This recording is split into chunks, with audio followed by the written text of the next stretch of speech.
and at a glance I was sure he must be Long John. His left leg was cut off close to the hip, and under the left shoulder he carried a crutch.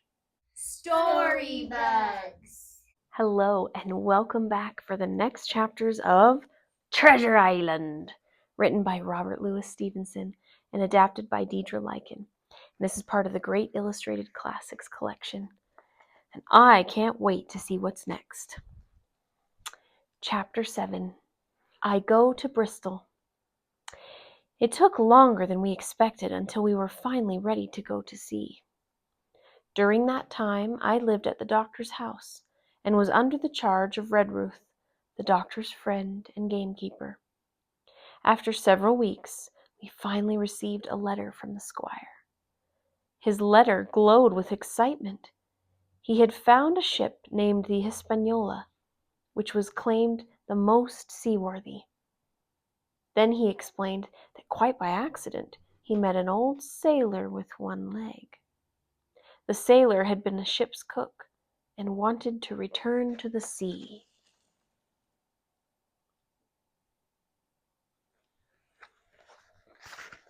He promised the squire that he could find him the best crew in England. Trelawney was very taken with this man, whose name was Long John Silver.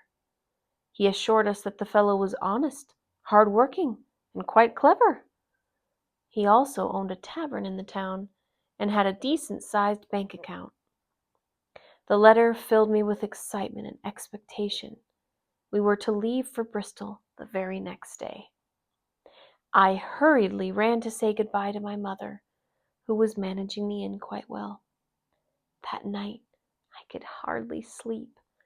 I was so filled with dreams of exciting adventures at sea.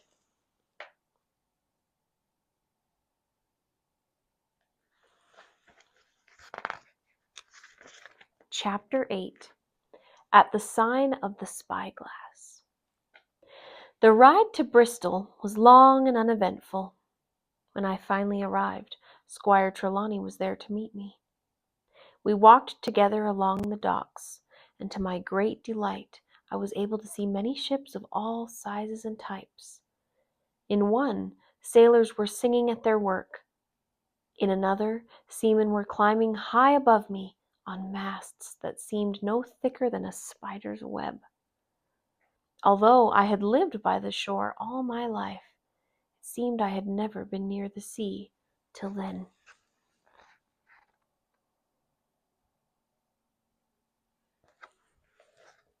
When we finished eating our breakfast, the squire gave me a note addressed to John Silver.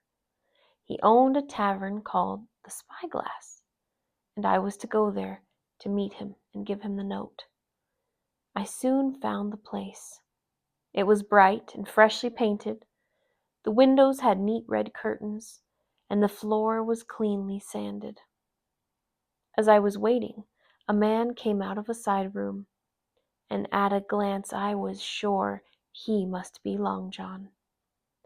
His left leg was cut off close to the hip, and under the left shoulder he carried a crutch. He managed to get around quite well in spite of his handicap. He was very tall and strong, with a face as big as a ham. But there seemed something pleasant and intelligent about him. He whistled as he moved among the tables. I had not forgotten what Captain Bill had told me long ago in the inn. He had been very weary of a one-legged seafaring man.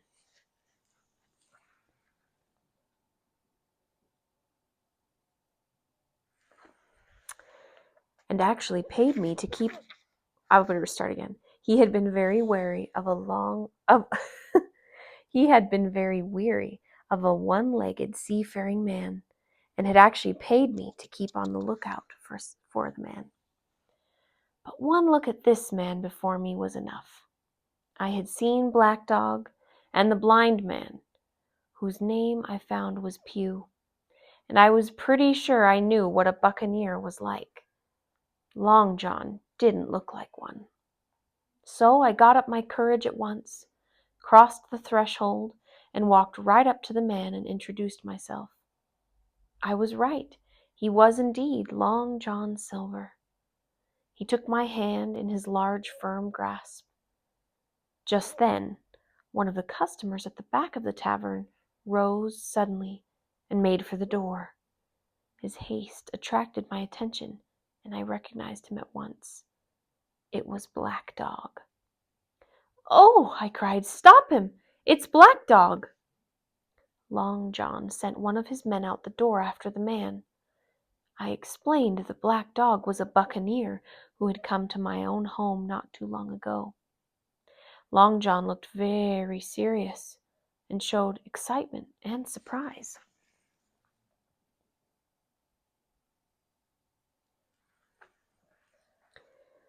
"Well, I never! A buccaneer here in my tavern, and with the name like Black Dog!"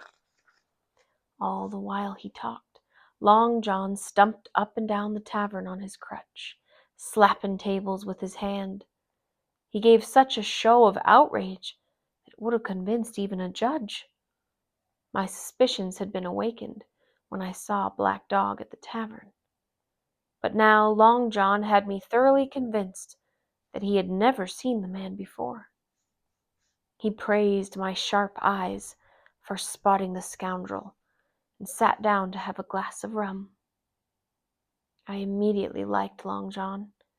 He seemed to have a sense of humor and an adventuresome spirit. After this incident with Black Dog, Long John and I walked back to the ship. On the way, he told me all about the different ships that we passed by, their rig, tonnage, and nationality. He related bits of stories and jokes he had heard at sea. I began to see that here was one of the best possible shipmates.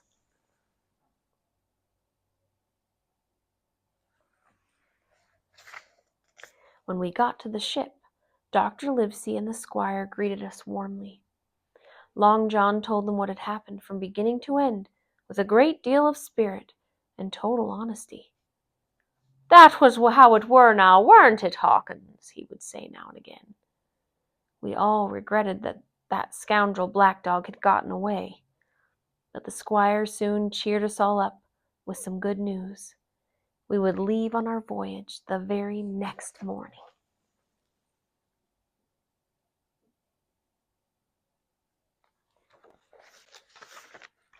Chapter 9. The Captain and the Crew. After our meeting, the squire and the doctor introduced me to the ship's crew. The captain's name was Smollett, and the first mate was a weathered-looking old sailor named Arrow. We had been in the squire's cabin only about 5 minutes when there was a knock at the door. It was Captain Smollett. He had come to tell the squire that he felt uneasy about the crew and our mission.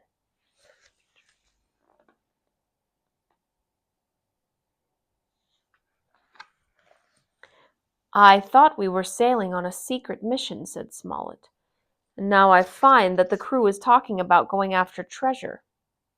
Now treasure is ticklish work. I don't like treasure voyages, especially when they are secret. But it seems that with this one, rumors are spreading like wildfire.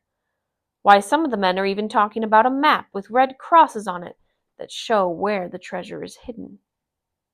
The squire and the doctor exchanged looks of surprise and shock. They had told no one about the map.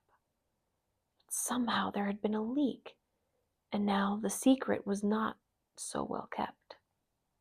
Dr. Livesey scratched his head and asked the captain what else he was worried about, and what ideas he had for dealing with his misgivings about the voyage.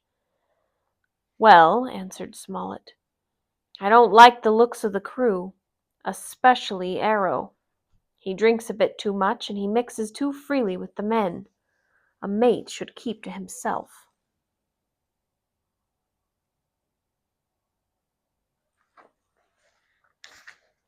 "What worries me about all of this is simply that I can't fully trust my own crew. And once we're out at sea, anything can happen. I only ask 3 things.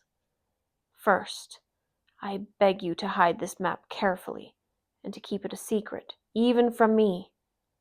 Second, the crew is just now loading the powder and the guns in the forehold. I suggest you have them put here under the cabin. Third, you are bringing 4 of your own people with you. Instead of putting them in the front of the ship, I advise you to keep them in the cabins here, so they will be close by. All the captain said made sense, but it had an air of foreboding about it. The doctor at once agreed to all of Smollett's suggestions, but the squire doubted his wisdom. He took an instant dislike to the captain, and only agreed to go along with the doctor because he wanted to start the voyage peacefully.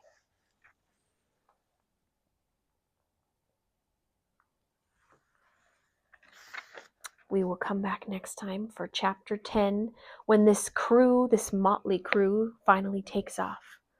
Thank you guys for joining me, and I hope you'll come back. If you guys enjoyed reading that story, would you please click subscribe down below? We read new stories just like this one every day, and we would love to let you know when there's a new story to listen to.